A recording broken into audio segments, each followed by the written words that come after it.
සද්ධර්ම ශ්‍රාවක කාරුණික ගුණගරුක බෞද්ධ පින්නතුනි බොහෝම ශ්‍රද්ධාවෙන් යුක්තව සියලු දෙනාම සූදානම් වෙන්නේ තිලෝගුරු ශාන්තිනායක සම්මා සම්බුදුරජාණන් වහන්සේ විසින් ලෝක සත්වයන් පිළිබඳව අසීමිත දයාවෙන් කරුණාවෙන් මෛත්‍රියෙන් යුක්තව අවබෝධ කරගෙන දේශනා කොට වදාළ පරම ගම්බීර වූ ශ්‍රී සද්ධර්ම රත්නයෙන් බොහෝම පුංචි කොටසක් දේශනා කරවගෙන ධර්ම ගෞරවය පෙරදරි කරගෙන දේශනාගත ධර්මයේ ශ්‍රවණය කරන්නත් එසේ ධර්ම ශ්‍රවණය කිරීමෙන් ලැබෙන අවවාද අනුශාසනා තම තමන්ගේ ජීවිතවලට එකතු කරගෙන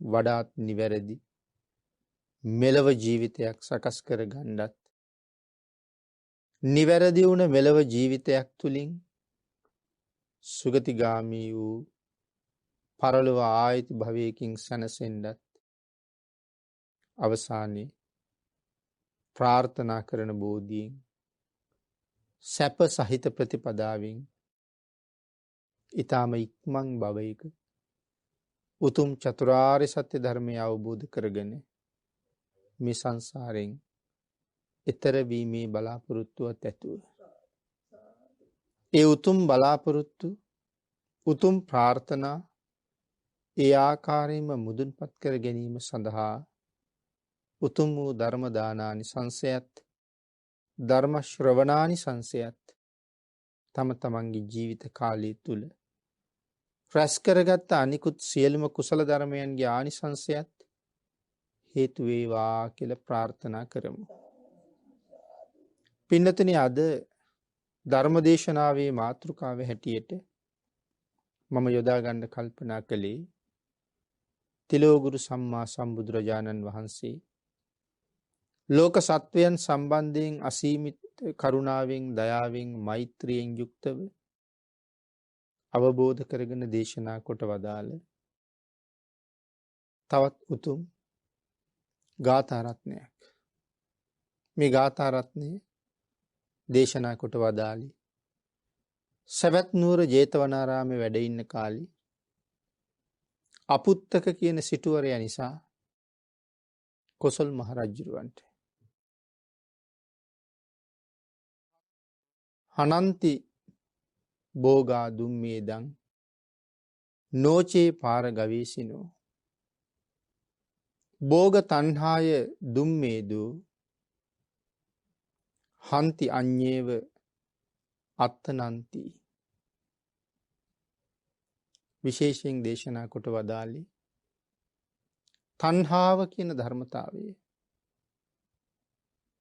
මේ සත්වයා කොයිතරම් සසර අගාධයට ඇද දානවද කියන කාරණාව පැහැදිලි කරන්න.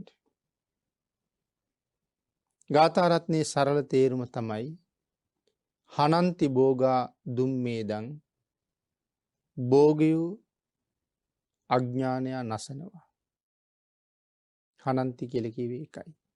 මේ භෝග අපි හරි හම්බ කරගත්ත දේවල් අඥානයව විනාශ කරලා දානවා.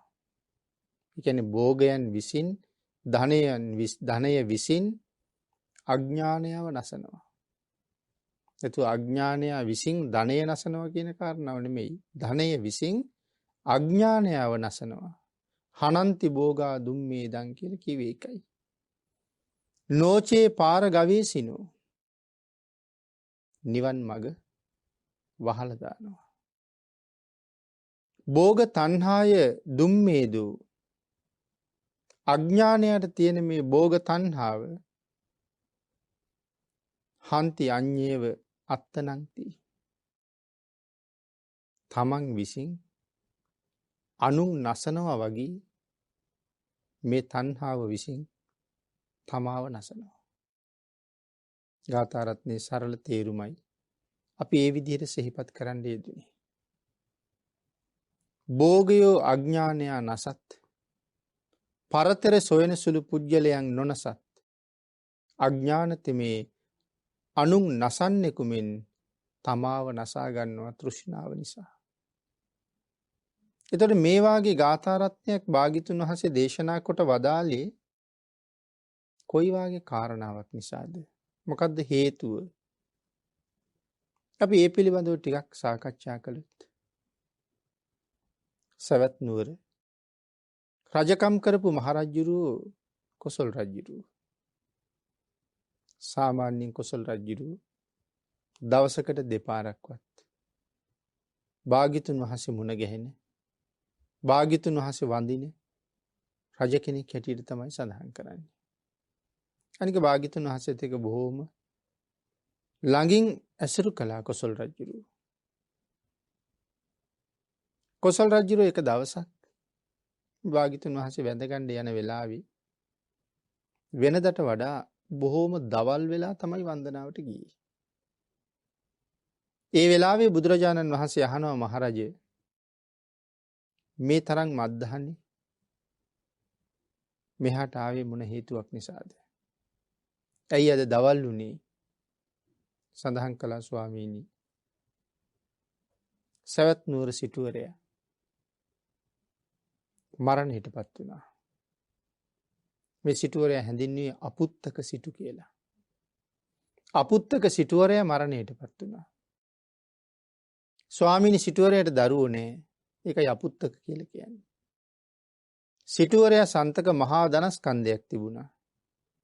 ඒ ධනස්කන්ධයට උරුමකාරයෙක් නැති නිසා ඒ ධනස්කන්ධයේ රාජසන්තකයි. රාජපුරුෂයෝ ලව්වා. සිටුවරයාගේ සියලුම ධනස්කන්ධය ගෙනල්ලා මාලිගාවේ භාණ්ඩාගාරයට යොමු කරලා තමයි මම මේ ආවේ, ඒ නිසා වෙලා ගියා කියන කාරණාවත් බුදුරජාණන් වහන්සේට සඳහන් කරලා විශේෂයෙන් සඳහන් කළා ස්වාමීනි භාග්‍යතුන් වහන්සේ ඔහුට දරුවෝ හිටියෙත් නෑ. හැබැයි මහත් වූ ධනයක් තිබුණා. ඔහු ඒ ධනය භුක්ති විඳින්නෙත් නෑ. සේවක සේවිකාව ඉතා ප්‍රණීත විදිහට ආහාර හදලා රන් තලියට බෙදලා රන් තලියත් එක කෑම ගෙනල්ලා සිටුවරයා ළඟින් තියහම සිටුවරයා මේ සේවකයන්ට බනිනවා. උඹලා මාත් එක්ක සෙල්ලම් කරන්න හදනවද? මොනවද මේ ගෙනල්ලා තියෙන කෑම? මේවා මිනිස්සුන්ට කන්න පුළුවන් දේවල්ද? මිනිස්සු කන්නේ මෙන්න මෙහෙමයි කියලා කාඩි හොඩි නිවුඩුහල් බතුයි රාජ භෝජන වාගේ අනුභව කරනවා. ප්‍රණීත ආහාර ප්‍රතික්ෂේප කරනවා. ඒ වගේම ඊටා වටින බොහොම සැපයෙන් යුක්ත උසස් රත තිබුණා.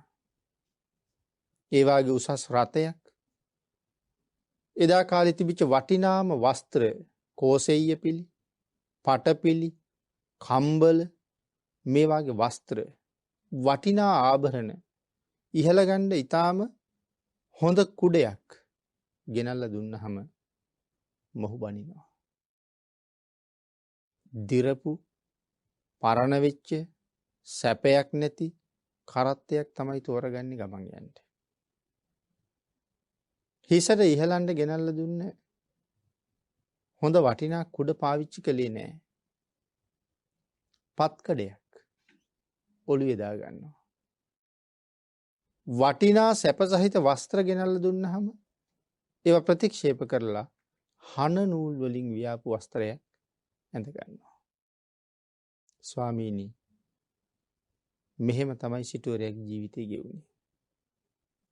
කොසල් රජුරෝ එහෙම සඳහන් කරාම අපේ බුදුරජාණන් වහන්සේ කොසල් රජුරන්ට දේශනා කළා අපුත්තක සිටුවරයාගේ අතීත කතාව. මහරජේ තගරසිකී පසේ බුදුරජාණන් වහන්සේ ලෝකේ වැඩ හිටපු කාලේ එදත් මොහු සිටුවරයෙක්. හැබැයි එදත් මොහු මෙදා වගේම මසුරුයි. දවසක් තගරසිකී පසේ බුදුරජාණන් වහන්සේ මොහුගේ නිවසට පිණ්ඩපාතේ වැඩියා. කවදාවත් කිසිම කෙනෙකුට කෑම වේලක් දෙන්නේ නැති මොහු එදා තමන්ගේ බිරිඳට කියනවා දන් වේලක් පූජා කරන්න කියලා.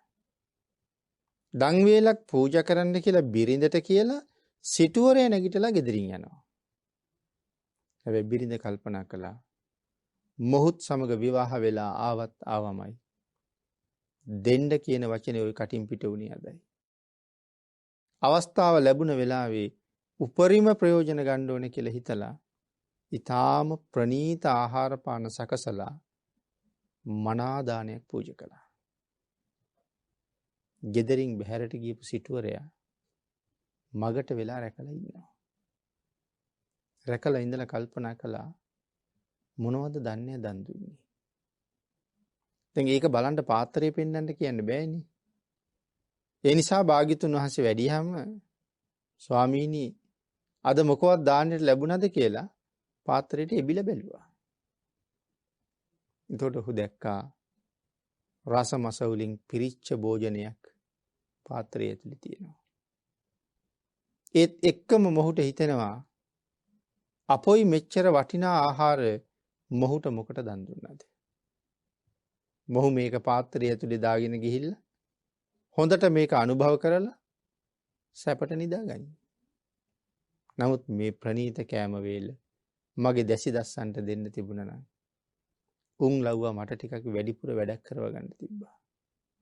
ආන් එහෙම හිතුණා. ඉතින් භාග්‍යතුන් වහන්සේ වැඩියා. ඔහු ආපහු මාලිගාවට ගියා. පස්සේ කාලේ ඉතින් මසුරෙක් හැටියටම ඉඳලා මැරිලා ගියා. මැරිලා ගිහලා ඉතින් නිරේවල් වල නිරා දුක් විඳලා പ്രേත ලෝකවල പ്രേත දුක් විඳලා එහෙම කටයුතු කළා විතරක්ම නෙමෙයි. පසේ බුදුරජාණන් වහන්සේ නමකට දානයක් දෙන්න කියලා කීවනේ. ආන් ඒ පින නිසා ආත්ම 7ක් කාම ස්වර්ගයේ ඉපදුනා කියලා කියනවා. ඒ කියන්නේ දිව්‍ය ලෝකවල ඉපදුනා කියන එකයි. තමන් දන් දුන්නේ නැහැ. නමුත් තමන් සන්තක වස්තුවනේ තියෙන්නේ ගෙදර. අනික් අයට කීවා දානයක් දෙන්න කියලා. දැන් විස්තර නොකලට අපේ පින්නතුන් තේරුම් ගන්න ඕනේ දානයක් දෙන්න කියලා අනුන්ට විධානය කරලා මේ 7 වතාවක් කාම ස්වර්ගයේ උපදින්නේ 7 වතාවක් මේ රටේම නැත්නම් මේ නුවරම සිටුවරයෙක් වෙලා ඉපදෙන්න තරම් ඒ දන් වේල දෙන්න කියාපු වචනේ කුසලේ. එහෙනම් දන් දෙනවා කියන එක මේ ලෝකේ කොයි තරම් ශ්‍රේෂ්ඨ ක්‍රියාවක්ද? ලෞතර බුදුරජාණන් වහන්සේ මේ කාරණාව අපූර්වට දේශනා කළා දානයේ පිළිබඳව. හැබැයි දානය කියලා කියන්නේ මේ ලෝකේ පින්නතුනේ හරි සංකීර්ණ මාතෘකාවක්. තියෙන එකක් උයලා දන් දෙන්නේ අපි හැමෝටම පුළුවන්. ප්‍රඥාවන්තයෝ දන් දුන්නේ අපිට වඩා හුඟක් වෙනස් විදිහට. මේ මොකද්ද වෙනස් විදිහට දන් දුන්නා කියන්නේ? දිගින් දිගට දන් දෙනකොට ප්‍රඥාවන්තයා තීරණය කරනවා මේ ආහාරවල තියෙන ගුණය කොහොමද කියලා. ඒකයි දානයේ එච්චර සංකීර්ණ වෙන්නේ. අපි කියමු සමහර ආහාර තියෙනවා ඇස් වලට ගුණදායකයි. තව සමහර ආහාර තියෙනවා හෘද වස්තුවේ මාංශ පේශි ශක්තිමත් කරනවා. තවත් සමහර ආහාර තියෙනවා ඔය රුධිර නාලවල බැඳිලා තියෙන තෙල් වාගේ දේවල් දිය කරලා හරිනවා. තව සමහර ආහාර තියෙනවා අක්මාවට බොහොම ගුණදායකයි. තව ආහාර තියෙනවා වකුගඩු ආදී ඇති වෙන ගල් වගේ දේවල් දිය කරලා ගලවලා අයින් කරලා දාන ආහාර. තවත් ආහාර තියෙනවා සමහර ලාවට ස්නායු පද්ධතිය සුවපත් කරනවා. මේ වාගේ එක එක ආහාරවල එක එක විවිධ ගුණ. නමුත් ඥානවන්තයා දන් දෙනකොට තියෙන එකක් උයලා දෙනවට වඩා මේ ගුණදායක දේවල් හොය හොය දන් දෙනවා. එතකොට ඒ දේවල් තුලින් මතු සංසාරේ උපදිනකොට Tamanටත් ඒ ඉන්ද්‍රියන් සම්බන්ධයෙන් උපදින නොයෙක් ලෙඩ රෝග වලින් ආරක්ෂා වෙන්න පුළුවන්. ප්‍රඥාවන්තයෝ දන් දෙන්නේ එහෙම. ඉතින් ඒකයි මම කිව්වේ මේ දානීය හරි සංකීර්ණ මාතෘකාවක්. දැන් මෙතනදිත් ලෝභ සිතින් නමුත් කීවා පසේ බුදුරජාණන් වහන්සේට දන් වේලක් දෙන්න කියලා. ඒ නිසා ආත්ම 7ක් දෙව්ලොව උපදිනවා ආත්ම 7ක් සිටුවරෙක් වෙලාම උපදිනවා. මේ පින නිසා. හැබැයි දන් දෙන්න කීවට ඒ දානේ දිහා බලලා දීලා තියෙන දානේ දැකලා පස්සේ හිතෙනවා මේක මොහුට දුන්නට වඩා දැසි දස්සන්ට දෙන්න තිබ්බනම් කොච්චර හොඳද කියලා. ඒ වැඩියෙන් වැඩ ටිකක් ගන්න තිබ්බා. අන්න ඒක නිසා තමයි සිටු වෙලා ඉපදිලා දන් දීපු පිනට මහත් සම්පත් තියෙනවා. මහත් සම්පත් තිබුණට තමන් භුක්ති විඳින්නේ නැහැ. ප්‍රණීත කෑම ගෙනල්ලා දුන්නාම බැනලා ප්‍රතික්ෂේප කරනවා. වටිනා ඇඳුම් ගෙනල්ලා දුන්නත් වටිනා රත ගෙනල්ලා දුන්නත් බැනලා ප්‍රතික්ෂේප කරලා තමන් ඊටාම ලාබාල රතයක තමයි ගමන් කරන්නේ. ඊට පහත් ඇඳුම් තමයි අඳින්නේ. හන නූල් වලින් වියපු ඇඳුම්. හරි ගොරෝසුයි අඳින්න අමාරුයි. නමුත් කෝසෙయ్య පිලි, පට පිලි, කම්බල ගෙනල්ලා දුන්නාම මිනිස්සු මේවා අඳිනවද කියලා ගෙනත් දුන්න අයට සැර කරලා බැහැර කරනවා. වටිනා රතයක් දුන්නාම මේක පාවිච්චි කරන්නෙත් නෑ, කුඩයක් දුන්නාම මේක පාවිච්චි කරන්නෙත් නෑ. දැන් බාන්න ඊළඟට අර සිතුවිල්ල දූෂණය වෙච්ච නිසා සංසාරේට ඒක කොච්චර බලපාලද කියලා. දෙන්න කියපු නිසා සැප ලැබුණා. නමුත් සිතුවිල්ල දූෂණය වෙච්ච නිසා පස්සේ සැප හම්බුණාට භුක්ති විඳින්න වාසනාව නැහැ. දැන් මොහු අපුත්තකනේ, මොහුට දරුවොත් නැහැනේ. ඒ කාරණාවත් බුදුරජාණන් වහන්සේ පැහැදිලි කරනවා. මහරජ පෙර භවයකත් මොහු සිටුවරයෙක් වෙලා හිටපු කාලේ මොහුට හිටපු එකම සහෝදරයා හදිසි මරණයකට ලක් වුණා. ඒ සහෝදරයාට හිටියා එකම එක පුතෙක්. ඒ පුතා හරීම ලාබාලයි. ඒ සහෝදරයා නැති වුණ නිසා පුතා ගෙනල්ලා මොහු හදාගත්තා. ඒ පුතා මේ සිටුවරයාගේ ඇඟිල්ලෙන් අල්ලගෙන පස්සෙන් යන කාලේ ගොම්බානක් දැක්කහම කියනවා මේ ඉන්නේ මගේ තාත්තගේ ගොනා. කරත්තයක් දැක්කහම කියනවා මේ තියෙන්නේ අපේ තාත්තගේ කරත්තේ. එහෙම කියනවා මේ චූටි ළමයා. අර සිටුවරයා කල්පනා කළා මූ දැන් මෙහෙම කියනවා නම් ලොකු වෙච්චහම මගේ වස්තු ඔක්කොම උගේ තාත්තගේ කියයිනේ. ආන් ඒකට අමනාප වෙලා අර පුංචි දරුවා කැලේට අරගෙන ගිහිල්ලා බෙල්ල මිරිකලා මරලා සඳහන් කරනවා කඩුවක් අරගෙන අලගෙඩියක් පෙති ගහනවා වගේ පෙති ගහුවා කියලා. ආන් ඒ අකුසල කර්මය නිසා ආත්ම කෝටි ගණන් නිරේ දුක් විඳලා මේ ආත්මයත් එක්ක ඉපදිච්ච ආත්ම 7කම දරුවෝ ලැබුණේ නැහැ කියලා කියනවා. මේ තමයි සංසාරේ කරගත් අකුසල කර්ම. දැන් මේ සියලු අකුසල් කරගත්තේ පොදුවේ කල්පනා කිරුවොත් මොකක් නිසාද? තණ්හාව. දැන් තේරෙනවද මේ තණ්හාව කියන ධර්මතාවය තමාව කොච්චර විනාශ කරනවද කියලා? අපි හිතාගෙන ඉන්නේ මේ අනුන්ට නොදී හිටියහම, දන් නොදී හිටියහම අපිට මහත් ගොඩක් රැස් වෙයි කියලා. ඒකෙන් අපිට ලොකු ලාභයක් ලැබෙයි කියලා. නෑ, ඒ තණ්හාව මාවම විනාශ කරනවා. දැන් අපි තණ්හාව නිසා කොච්චර දේවල් කරනවද? හිතන්නකො මොනතරම් බොරු කියනවද කියලා. යමක් තියාගෙන කොච්චර බොරු කියනවද නැහැ කියලා. නමුත් ඒ බොරුව මට කොහාටද හේතු වෙන්නේ? නිරේට යන අකුසලයක් බවට පත් වෙන්නේ. ඉතින් මේ වාගේ හේතු නිසා මේ තණ්හාව නිසා මව්පියන්ටවත් සලකන්න හිතෙන්නේ නැහැ. සමහරුන්ගේ තණ්හාවේ තරම කොච්චරද? තමන්ට ජීවිතේ දුන්න අම්මට තාත්තට ණයට සල්ලි දෙන දරුවෝ කොච්චර ඉන්නවද? පොලියට සල්ලි දෙන දරුවෝ කොච්චර ඉන්නවද තාත්තට? ඔහුට අමතක වෙලා මේ පොලී කරන්න හරි සල්ලි හොයන්න හරි මේ ජීවිතේ මට කාගෙන්ද කියලා. නමුත් තණ්හාව නිසා සත්‍ය වැහිලා ගිහිල්ලා. එහෙම කොච්චර පව් කරගන්න අය ඉන්නවද මේ සමාජයේ? එහෙනම් තණ්හාව හැමදාම අපිව දුගතියට යොමු කළා මිසක් සුගතියට අරන් ගියේ නෑ. ඒකයි කිව්වේ අනුන් නසනවා වගේ තණ්හාව විසින් මාව නසනවා. මම ධන සම්පත් නිසා අනුන් නසනවා.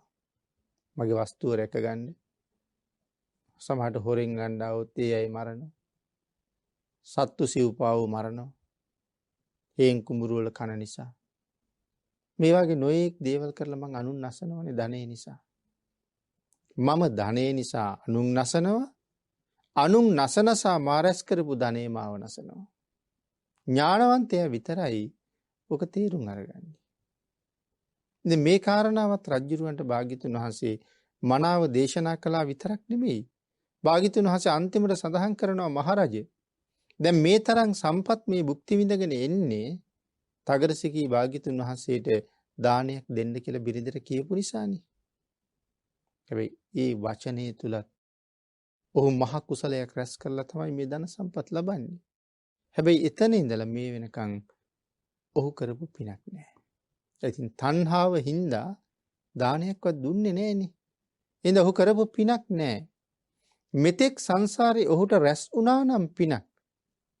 ඒ පින් මේ ජීවිතේ ඉවරයි. කරපු පින් ඉවරයි. ඔහු කරපු පිනක් නැහැ.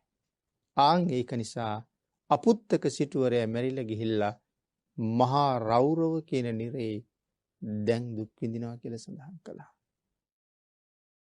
ඔබ මේ භුක්ති විඳින්නෙත් මම මේ භුක්ති විඳින්නෙත් පෙර කරපු පින්.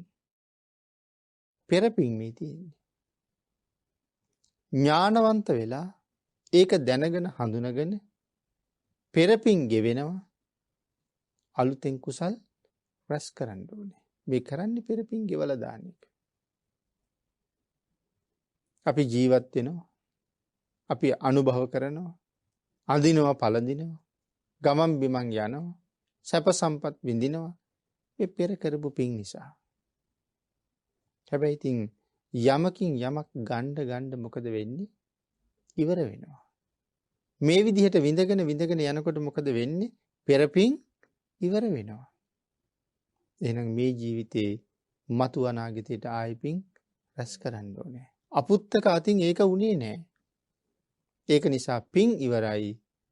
අපුත්තක මරණයත් එක්කම මහා රෞරවී ඉපදෙනවා. ඉතින් අපිටත් ඒකම තමයි වෙන්න තියෙන්නේ. ඒ නිසා වැඩියෙන් මහ කුසල් කරගෙන වහවහාම සංසාරයෙන් එතරට යන්නේක පළවෙනි පරමාර්ථයේ බවට පත් වෙන්න ඕනේ ජීවිතේ. මේ කාරණාව පැහැදිලි කරලා දෙමින් තමයි බුදුරජාණන් වහන්සේ අර ගාථා රත්නය දේශනා කළේ. හනන්ති භෝගා දුම්මේදං නොචේ පාරගවිසිනු. හනන්ති භෝගා දුම්මේදං. භෝගයෝ නුවණ නැති අය විනාශ කරනවා. භෝග කියලා කියහම උපභෝග පරිභෝග. අපි එහෙම සම්පත් වර්ග දෙකක් ගැන කතා කරනවා. මොනවටද උපභෝග කියලා කියන්නේ? විවෘත කරලා ළඟ තියාගෙන වැය වියදම් කරන්න පුළුවන් දේවල්. උපභෝගයි. රන් රිදී, මුතුමැණි, සල්ලි මිල මුදල් මේවා අපි ළඟ තියාගන්න දේවල්නේ. ඒවට කියනවා උපභෝග කියලා. පරිභෝග කියලා කියන්නේ දුර තියාගෙන ප්‍රයෝජන ගන්න දේවල්. දුර තියාගෙන ප්‍රයෝජන ගන්න වස්තුවට කියනවා පරිභෝග කියලා. මොනවද මේ දුර තියාගෙන ප්‍රයෝජන ගන්නේ? දාසයෝ, දාසියෝ, ගවයෝ, එළුවෝ, අශ්වයෝ, ඇත්තු මෙන්න මේ වගේ තවත් නොයෙක් වස්තු දුර තියාගෙන ප්‍රයෝජන ගන්නවට කියනවා පරිභෝග කියලා. එහෙනම් උපභෝග පරිභෝග සම්පත් මේ හැම එකක්ම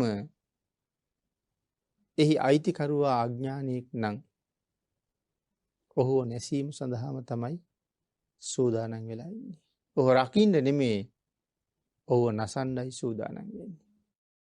අන් ඒ නිසා සඳහන් කළා මුතුමැණික් මිල මුදල් රෙදිපුලි ඇඳපුටු කොට්ට මෙට්ට මේ ආදී නොයෙක් දේවල් ගව මහිෂාදීන් වගේ සියලු සම්පත් අඥානයට අයහපත සඳහාම හිටිනවා.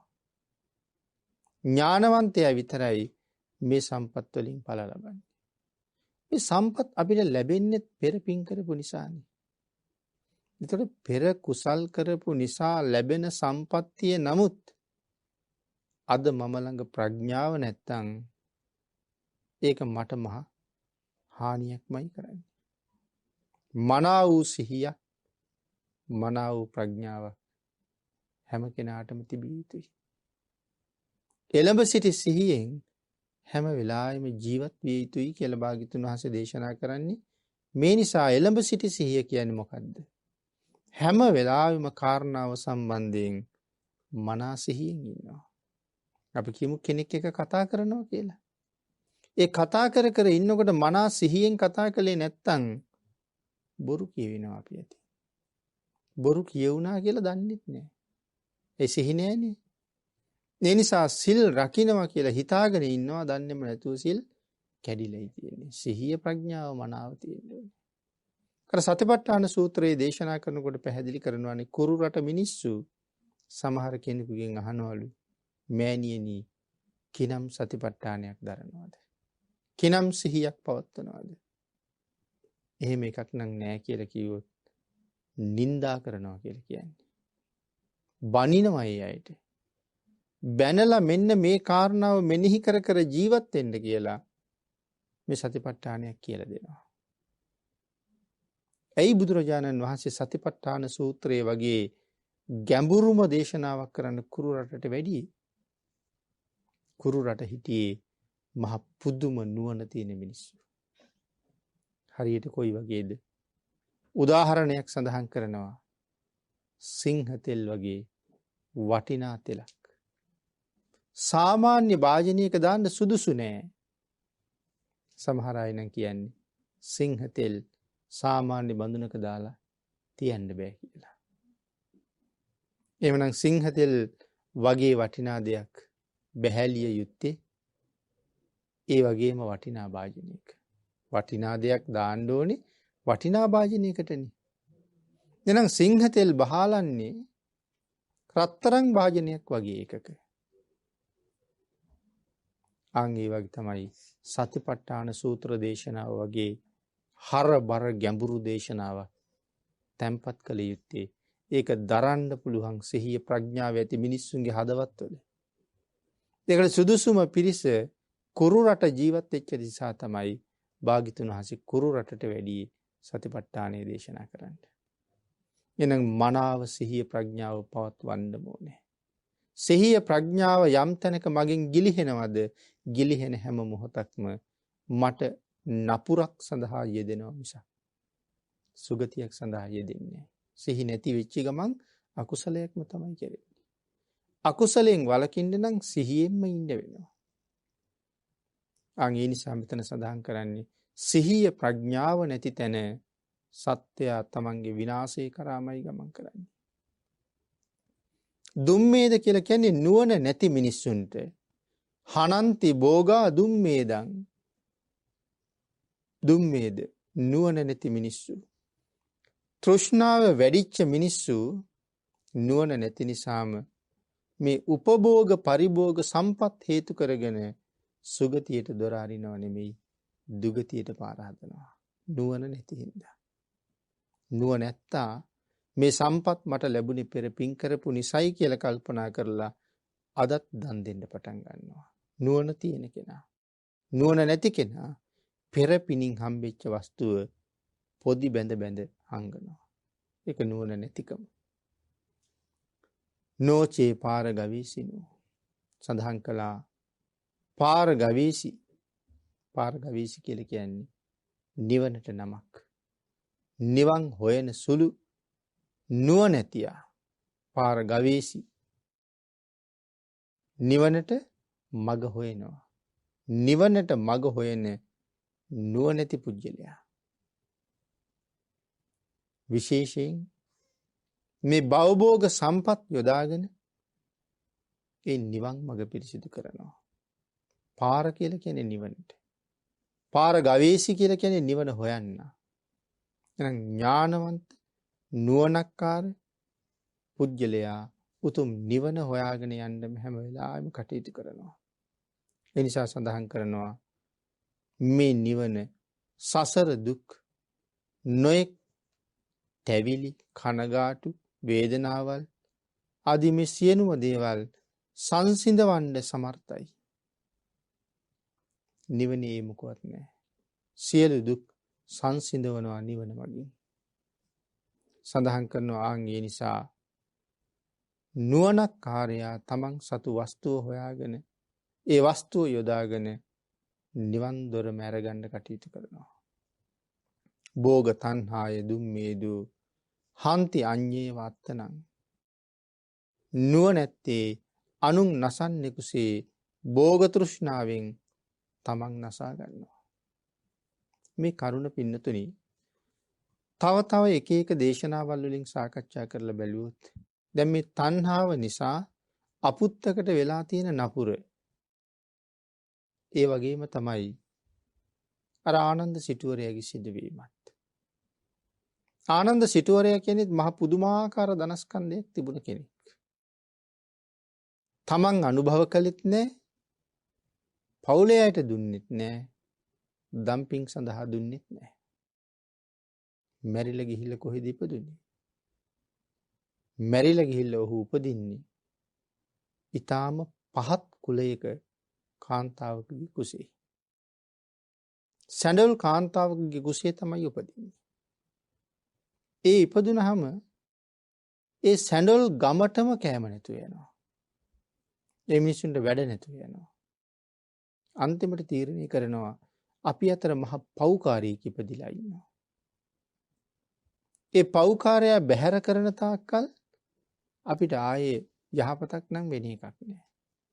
අන්තිමට හෙව්වා. හොයලා තීරණය කළා මේ කාන්තාවගේ කුසේ තමයි මේ පව්කාරයා ඉන්නේ කියලා. කාන්තාවම ගමින් බැහැර කළා. ආයෙත් මිනිසුන්ට පෙර වගේම යහපත උදා වුණා. අනේ අර කාන්තාව මොනතරම් දුක් විඳද? දුක් විඳලා ඒ දරුවා බිහි කළා. සඳහන් කරනවා බිහි වෙනකොටත් පාංසු පිසාචෙක් වගේ රූපයක් කියලා. ඒ ඇස් දෙක තියෙන්න ඕනේ තැන්වල නෙමෙයි. අතපය තියෙන්නේ නිසි තැන්වල නෙමෙයි වෙන වෙන තැන්වල. ඉතින් දැක්කහම බය උපදවන රූපයක්. දැන් මේ වාගේ රූපයක් සහිතව ඊටාම දුක්ඛිතව උපදින්න හේතුව මොකද්ද? මේ මහා ධනස්කන්ධයක් රැස් කරගෙන වියදම් කරන්නේ නැතුව තෘෂ්ණාවෙන් ගත කරපු කාලය නිසා. ඒකයි සඳහන් කළේ මේ භෝග නුවණැත්තට හම්බුනොත් අනිවාර්යෙන් නුවණ නැති පුද්ගලයා භෝගයේ විසින් විනාශ කරලා දානවා. නුවණ ඇති පුද්ගලයා තමයි ඒකෙන් Tamanට පාර හදාගන්නේ. ඉතින් ආනන්ද සිටුවරයා අන්තිමට මෙහෙම දුක් විඳලා තමන්ගේ ගෙදරටම යනවා එක දවසක්. ගෙදරට ගියහම තමන්ගේ පුතාගේ දරුවෝ බය වෙනවා. සේවක සේවිකාව ඇවිල්ලා තමන්ගේම සේවක සේවිකාව ගහලා ගෙනහිල්ලා කාල් ගොඩකට විසි කරනවා. අපේ බුදුරජාණන් වහන්සේ ඒ සිදුවීම දැකලා මේ ආනන්ද සිටුවරයාගේ පුතා මූලසිරි ගෙන්නලා කරුණු පැහැදිලි කරනවා මේ ඉන්නේ උඹේ තාත්තා කියලා. පිළිගන්නේ නැහැ මූලසිරි. නමුත් භාග්‍යතුන් වහන්සේ අහනවා අර පාංසු පිසාචයාගෙන් මේ අර පුතාටවත් නොදී හංගපු ධනෙ පුතාට දෙන්න බැරිද කියලා. එතකොට කියනවා ධනෙ හංගපු තැන්. ඒ වෙලාවේ මූලසිරි තේරුම් ගන්නවා මේ තණ්හාවෙන් ඇති වැඩක් නෑ, මේක තමයි සංසාරේ හැටි කියලා.